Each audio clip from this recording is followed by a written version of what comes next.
We're opening up the mailbag to see if Boston's points per game can stay the same. How does Anfernee Simons impact Joe Mazzulla's lineups? And the Celtics center of the future, how do they find him? It's all right now on the Locked On Celtics podcast.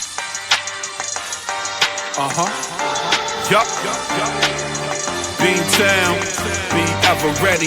It's the C's. Who else could it be? What they gon' say now? Screaming like JT. Karalis, recap the madness every game, every practice. Primetime Depp and D White on the sideline. Raining J's, how it started, raising banners, how we finished. Locked On Celtics pod, home of the winners. And there, welcome back to the Locked On Celtics podcast right here on the Locked On Podcast Network, where it is your team every day. Your team is the Boston Celtics, and I cover them every Monday through Friday. So make sure you're subscribed to this podcast. It's free. It's available everywhere. It's on YouTube. Watch it there. Leave a comment. Share your thoughts with me. I'm John Karalis, beat writer for Boston Sports Journal.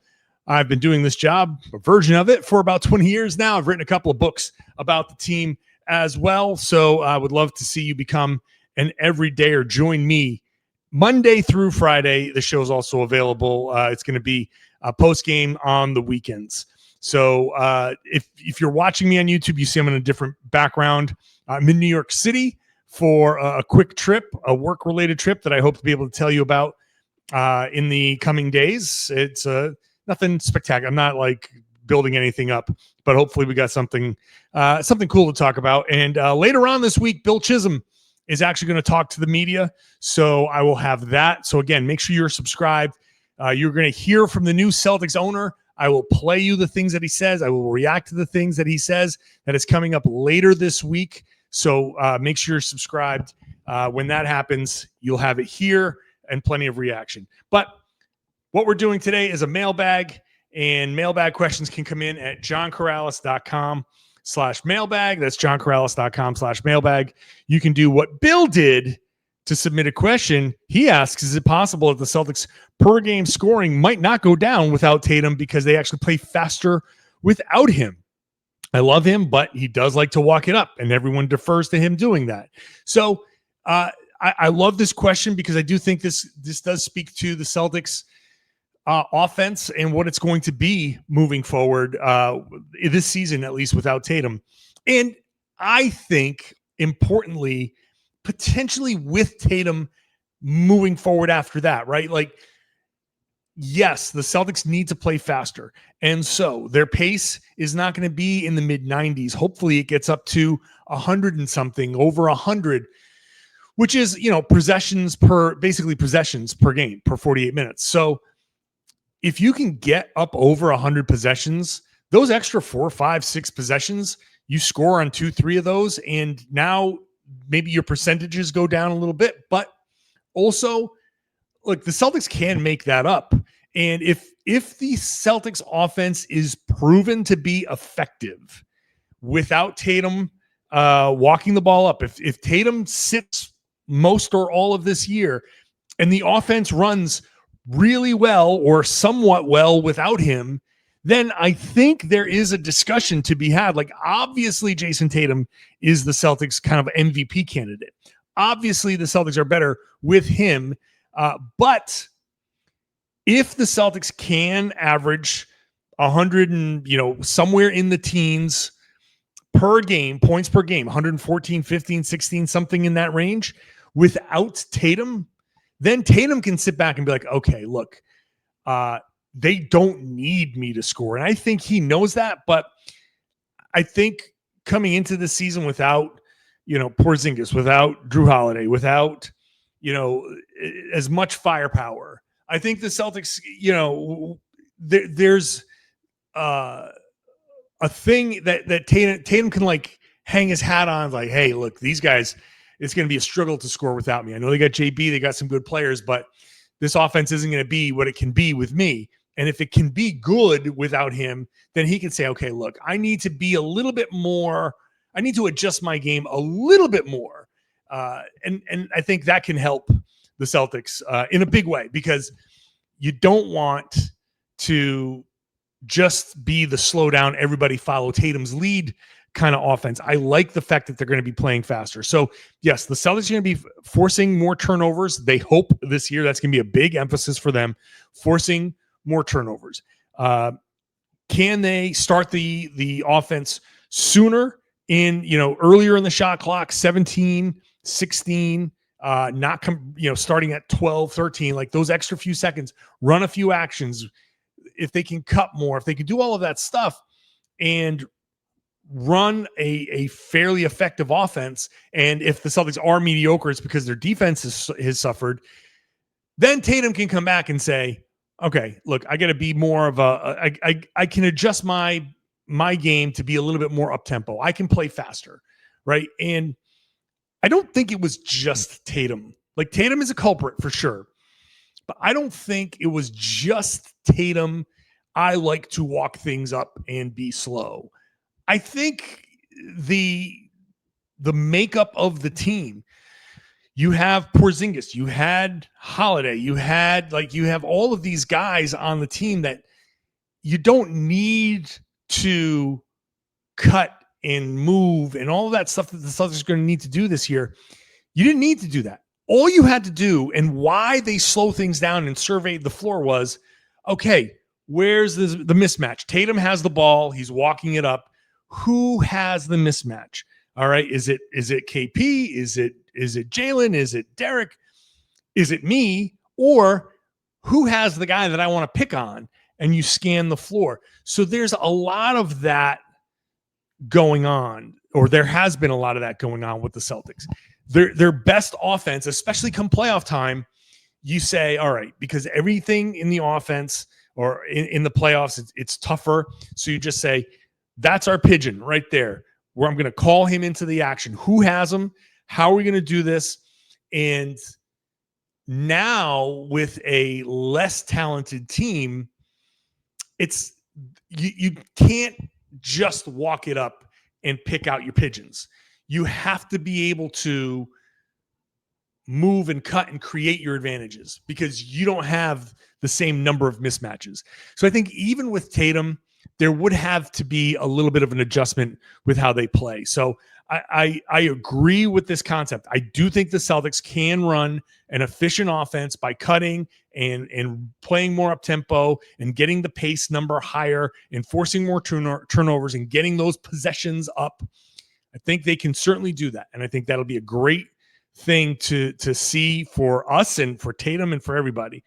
But I do want to add that I think add a little bit of perspective that I think it was just because this team had so much talent that it wasn't just Tatum, but it looked like it was just Tatum because he had the ball in his hands most of the time, and you have to play faster when he's out. So, this is going to be an interesting season when it comes to that. Matt asks, given Anfernee Simons' weakness on defense and the likelihood of him sticking around at least through the trade deadline, do you think it will have an impact on the way Joe makes his lineups, or will he simply expect Simons to step up defensively? Well, I think it's a little bit of both there. He's going to expect Simons to step up defensively, but Simons, who is probably well aware of how he's perceived and understands that new team, new situation, new expectations, he is going to have to step up defensively. What that means, I don't know. I don't know what Anfernee Simons stepping up defensively means, what it looks like. Is he going to be passable? Is he going to be adequate? Is he going to be good? I don't know. I can't imagine that he's going to be great, because he has shown for 6 years, whatever it is, that he's not great. But we'll have to see. Anyway, regardless of how good he is, I don't think he's going to be like an elite defender. Obviously, I think he's going to be like decent at best. And so that is going to impact the lineups. I think the first few months of this season are going to be a lot of mixing and matching. So much is theoretical coming into the season, where Joe and I and you all have our ideas of how things are going to work. We have these thoughts in our heads about these players, and we can say, this guy should work with this guy. And sometimes that works, and sometimes it's a disaster. And so I think this preseason is going to be super, super important. Training camp, the weeks of getting together, and even what's happening right now. because these guys are at the facility. What's happening right now is important. So they are figuring out lineups like today as we speak. Preseason training camp's going to come in. That's going to ramp up. The preseason games, it's going to ramp up. Regular season games, end of October, beginning of November, those are all going to be meaningful. And then Joe is going to have to say, oh, I just cannot have, let's say, Neemias Queta has to be on the floor with Anfernee Simons at all times because he's going to be the guy that blocks the shots. He has to be the rim defender for Simons, and we can figure out the rest with other guys. Like, that could be a decision that gets made. And that means either Simons is a starter with Nemi or Nemi goes to the bench with Simons. You know, like that can impact all of those decisions. So yes, there's going to be like, Joe has to make his lineups based on, like, there were certain guys that play certain combinations. Like Luke Cornett was always playing with Jayson Tatum, right? Always playing with Jayson Tatum. There's a reason for that. So these guys, they're going to have to figure that kind of stuff out. So even though Simons is going to have to step up defensively, they will have lineup decisions to make. All right, we're going to come back. We'll talk about whether there's a new story arc here. Are we starting like a new story arc? And the Celtics center of the future. That's all coming up next. Today's show is brought to you by 5 Hour Energy. I'm a guy that travels a lot. Here I am in New York City. So very simple. I'm going to wake up. I'm going to get my breakfast, and then I'm going to need my 5 Hour Energy shots throughout the day, you know, maybe 1, maybe 2, to get me through all of the stuff that I have to do. And whether you're traveling or whether it's just work and you don't have a chance to run out for a cup of coffee, you want something flavorful. 5 Hour Energy delivers tasty caffeine in 17 bold flavors. It's just a 2-ounce shot, but it packs the same caffeine as a premium 12-ounce cup of coffee. So that's the reason. You want B vitamins, you want nutrients, 0 sugar, 0 crashes. It's a real convenient way to get that boost that you need. No more boring, flavorless caffeine, right? Give your caffeine a flavor upgrade with 5 Hour Energy shots. Get the favorites you love, or be bold and try something new in store or online. That's 5hourenergy.com. The number 5 hourenergy.com, or on Amazon today. Well, I just hit the wrong button. So thank you for making Locked On Celtics your first listen every day. Check out Locked On NBA. I'm starting a new schedule this week. I will be on Wednesdays with Jake Madison on Locked On NBA Game Night. When the season starts, when preseason is here, Game Night covers all the games. So Jake and I will be covering all of the games, the Tuesday night slates. So we will be there to cover everything, put everything in perspective for you. Then Locked On NBA, the afternoon show, gets you all caught up on the big stories. So 2 podcasts in the same feed. So go check that out. Wherever you found this podcast, everything is free. So go check that out. All right, let's get back to the mailbag again. Mailbag questions come in at johnkaralis.com/mailbag. Feel free to submit. You can submit more than one question. Make it a fun one too. In the third segment, I get into like funny, goofier, personal type of stuff. So if you have that kind of question too, by all means, fire away. Adam says, I've been a fan since the middle of Brad Stevens' first season and the start of the rebuild. Have we completed a full story arc from then until now? Rebuild to championship. Is this the start of a new Celtics story arc? Okay, so that's an interesting concept here. If you count the rebuild to championship or failed championship, like rebuild to rebuild is your story arc, right? You starting at the beginning. It's like a lifespan. The rebuild is the birth. You have to learn how to walk, then you learn how to run, then you grow up, and then you achieve something. And then after that, when the team gets torn down, that team dies, and you have a new you get reborn and you start a new basketball life. I don't think, if we're looking at it that way, I don't think we're at that point yet. I think what this is, this is, I'm going to use my own personal, yeah, I'm going to make a personal comparison here. I'm 52. I'd put on a little bit of weight. This is the Celtics trying to get back into shape, right? I'm back in the gym. I'm feeling good. I'm getting back into it, right? This is the oh my God, you look at some pictures of yourself and you're like, oh, that was not an attractive photo of me. So that's where the Celtics are. Second apron financial picture. You look at it and you go, ooh, that financial picture is not flattering at all. And so they get back into the gym. This is them figuring things out. This is going to be the growing pains, the lactic acid buildup and all of that stuff. But you still have the same players, right? This is why I'm saying this is still part of the same story. This is kind of like you've hit your high, and then afterwards you kind of crash a little bit, and then you kind of want to have one more go at it, one more, go for glory. So it's not, the Celtics haven't closed the door on their championship aspirations yet. It's coming to the end. There's going to be a point where, they get to, like, I don't know, my version of that story would be like 65, 70 years old. And you're like, all right, that's it. I've done what I've got to do. This is it. I'm not working out anymore. I'm just, whatever I am. And, the next, whatever I got left is just going to be, me on the beach, and I don't care anymore. That's the end of the story. So I think the Celtics are trying to get from the 50s to the 70s before it all goes away and they have to rebuild. That is a morbid way to look at this. I don't know if that made sense, or if I depressed people, or if I made people laugh. I have no idea, but I don't think this is the season that starts the new story arc. I think you have to have Jaylen and Jayson, or Jaylen or Jayson, one of those two.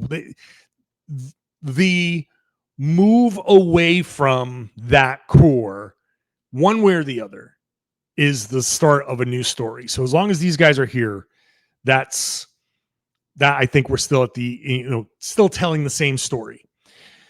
I don't know, man. My brain, listen, man, it's mine. And I think that was a little bit of an insight into, what's going on up here. It can be a weird place sometimes. Hey, let's get to Leo, who asks, who's the Celtics center of the future that can help them win Banner 19? Walker Kessler, Nick Claxton. Who might they be able to get? So I don't know that it's one of those guys. I don't even know that if it's a name that we're looking at or that's already in the league, or a big name in the league. I know the Celtics just spent big money on Porzingis, and they spent money on Al Horford, but I don't think the Celtics are spending big money on a center. Now, that said, you look around and, maybe like a Jared Allen becomes too expensive for the Cavs, and there's a trade to be made where the Celtics just kind of reshift their roster, and that could be a way they go. I think that the way the Celtics have been historically, I think they probably go for maybe a more mid-tier center that, and I don't know who that is, but a mid-tier center that ends up being like maybe a casualty on an expensive team. So like, they're looking at Luka Garza for example. It's not Luka Garza, I don't think, but that type of guy where somehow he's available, or somehow he has to be thrown into a trade for somebody else because Team X wants this player, and the Celtics get involved and like they get that third guy. I don't know who it's going to be, but I don't think it's a Walker Kessler or a Nick Claxton. Look at the teams that are expensive and maybe trying to move a big. Look at Dallas. There could be a team. There could be an availability from one of those types of teams. So don't think big. I think mid-tier, and then we'll go from there. So I don't have any specific name, but I think that's where we should be thinking. All right, one more question here before. Let me just sneak this one in from Brian. Did Al Horford retire? Speaking of centers, no, Al Horford did not retire. He's going to sign with the Golden State Warriors for the taxpayer mid-level $5 million. So expect once the Jonathan Kuminga stuff is done, we'll hear that Al Horford is signing with the Warriors. We'll come back with a question about Baylor Scheierman and my favorite non-Celtics NBA moments ever. That's coming up next. Today's show is brought to you by Monarch Money. Do you know all of your financial accounts? Do you know what they're worth? Most people don't. You don't know what's in your 401k or how much your property is worth or your investments. There's a lot of uncertainty, and people just don't have the wherewithal to keep track. It's always difficult. Monarch Money makes it easier because it's an all-in-one personal finance tool that brings your financial life together in one clean, easy-to-use interface on your laptop or on your phone. It's built for you. You have a busy life. You probably are like me. You put off organizing your finances. You'll deal with it at some point, right? Monarch is for you because it does the heavy lifting for you. You take one moment here. You link all your accounts. You take a few minutes, and then Monarch Money gives you data visuals, smart categorization for your spending, and you can finally feel in control of your money. You don't need a spreadsheet. They do the work for you and your partner, your husband or wife, your whomever, that you can track your joint investments together so you have a clearer picture of. I just talked about, being older and heading into retirement. I'm looking forward to at some point retiring. That's not that far off. Actually, kind of scary for me to think about, but Monarch Money is going to help me keep track of everything to make sure that whenever I do retire, I'm set financially. Don't let the financial opportunities slip through the cracks. Use the code LOCKEDONNBA at monarchmoney.com in your browser for half off your first year. That's 50% off your first year at monarchmoney.com with code LOCKEDONNBA. Thank you for making Locked On Celtics your first listen every day. If you've missed our NBA 100 top 100 players, you need to go check that out. I had a reaction show a couple weeks ago on Monday, but it's on Locked On Sports today. The Locked On NBA top 100 players. It's an interesting list. Like I said, my reaction show, if you want to scroll back through the feeds, check that out because I did not like where the Celtics were ranked. Let's get back to the questions here, and a question about Baylor Scheierman from Wyatt, who says he's a big Creighton fan. I think this might have come in before I started talking about Scheierman, because he says you haven't been talking about him. For example, players that can make a big leap. Do you think he'll be much of an asset to this team? I was thinking 6th or 7th man. So it's not 6th or 7th man because there are two potential starting lineups, right? So I think the top 7 guys are set. So we know Derek and Jaylen, Anfernee Simons, Peyton Pritchard, Sam Hauser, Nemish Queta, Chris Boucher, 7 players there. That's going to be, so 8th is where I would put potentially Baylor Scheierman. And I've been saying that Scheierman has the potential to be the biggest leap this year, partly because where he was last year, like you have to be a little bit behind everybody to make that big leap forward. I think he has a chance to make the big leap. I do like Baylor Scheierman. I talked about him a bunch. If you listen to the Chris Forsberg podcast on NBC Sports Boston, I was on his show recently talking about Baylor. So I think Baylor is going to be like a decent player. I think he's going to be part of the rotation. And I think he has a chance to make a big leap. So if you haven't heard me talk about Baylor Scheierman, trust me, I think Scheierman is good, and I think that he's going to be in the rotation. He's probably going to get 20, 25 minutes a game this year. He just needs that shot to fall a little bit more consistently at the NBA level. But I think he has a real opportunity. Okay, let's have some fun here. My guy Quapt asks, this is from my back of my Reds Army days, but he asks, favorite non-Celtics NBA moment ever? Mine would be MJ's ridiculous baseline dunk over the Knicks in 1991. Awesome one, right? That's an awesome one. If we're going dunks, I'm going Baron Davis had who was that dunk on? Was it on Houston? Baron Davis had a big dunk where he pulled up his jersey and you could see like the ace bandage there. But that's not my favorite NBA moment of all time. I think my favorite non-Celtics NBA moment ever is Dr. J's big looping underneath behind the basket, palming the ball, going way around the basket and flipping it up on the other side. That's one. Also tied there, Shawn Kemp's dunk on Alton Lister, which is maybe my favorite in-game dunk of all time. Shawn Kemp, if you don't know this, if you're too young, Shawn Kemp's dunk on Alton Lister comes down the lane, brings it like out to the side, dunks on Lister. Lister goes flying to the baseline, and Shawn Kemp gives him like that double point, like bang, bang, I got you.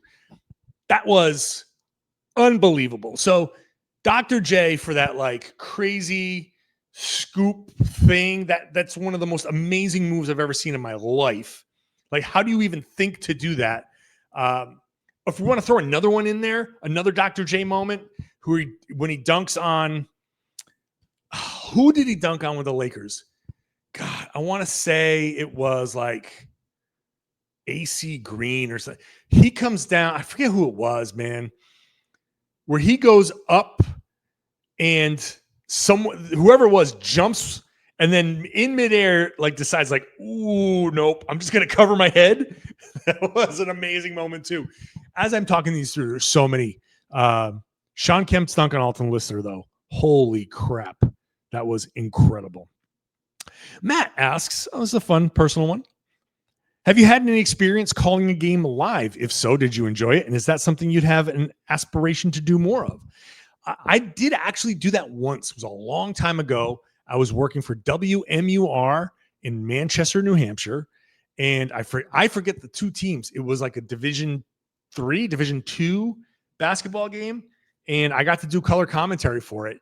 I don't think it was very good. Because at that point it was like 1997, 1998. So at that point I was still young, didn't know what I was doing. I think I would do a better job of it now.